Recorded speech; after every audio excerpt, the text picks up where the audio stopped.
Hello dear students. तो इस video lecture में हम डिस्कस करने वाले हैं लॉरेंज फोर्स। तो लॉरेंज फोर्स क्या है, किस टाइप का फोर्स होता है। एक्चुअल में लॉरेंज एक साइंटिस्ट थे, उन्होंने बताया कि अगर कोई ऐसा रीजन है जिसके अंदर electric field as well as magnetic field दोनों प्रेजेंट है और कोई चार्ज पार्टिकल उसमें एंटर करता है तो उस पर दो तरह के फोर्स लगते हैं।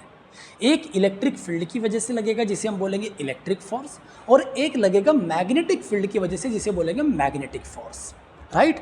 तो according to Lorentz force, according to Lorentz, when a charged particle enter in a region in which both field, electric field as well as magnetic field is present, it experience two types of force.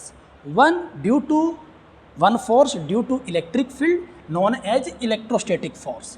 तो electric force भी आप इसको बोल सकते हैं Fe। कितना होगा? Yes, QE।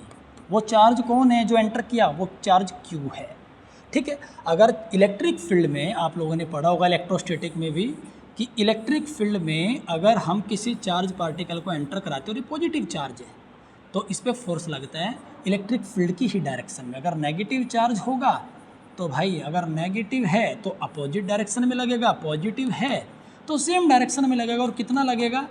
F is equal to QE। ये हमारा फोर्स लगता है। कौन कह रहा है? लॉरेंज भाई साहब कह रहे हैं, पहली बात। दूसरी बात इन्होंने क्या बोली कि अगर मैग्नेटिक फील्ड भी प्रेजेंट है, क्या भाई?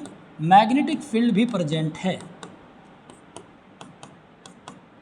तो इसके ऊपर मैग्नेटिक फील्ड की वजह से भी फोर्स लगेगा। ये इधर जा रहा था तो कितना फोर्स लगेगा हमें पता है, Fm is equal to vector form में वैसे होता है हमारा QVB साइन थीटा, और अगर इसको वेक्टर फॉर्म में लिखेंगे तो ये तो स्केलर हो गया ना। तो क्या कर रहा है भाई? तो वेक्टर फॉर्म में अगर इसको लिखेंगे तो कैसा लिखा जाएगा? QV cross B।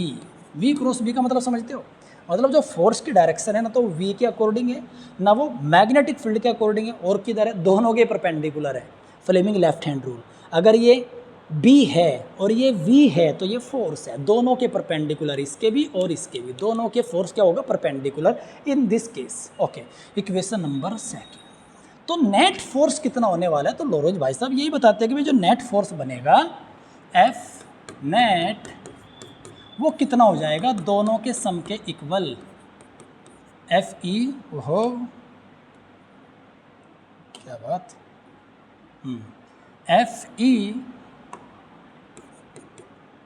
Plus Fm क्या है? Force due to magnetic field, force due to electric field. Okay, electric field QE, ये फोर्स हमारा इतना, प्लस QV क्रॉस B।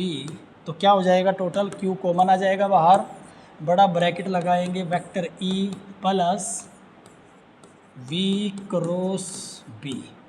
ये है हमारा लॉरेंज फोर्स। तो ये लॉरेंज फोर्स है। टोटल लॉरेंज फोर्स की वैल्यू ये होती है।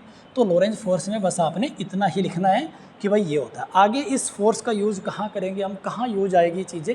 वेलोसिटी फ़िल्टर, जो कि हम अगले लेक्चर में डिस्कस करने वाले हैं। वेलोसिटी फ़िल्टर क्या होता है? बड़ा इंपॉर्टेंट टॉपिक है, कई बार इसके ऊपर न्यूमेरिकल बन जाते हैं और वो वेलोसिटी पूछ लेगा आपसे, इलेक्ट्रिक फील्ड और मैग्नेटिक फील्ड देके, तो वो अगले लेक्चर में हम डिस्कस करेंगे।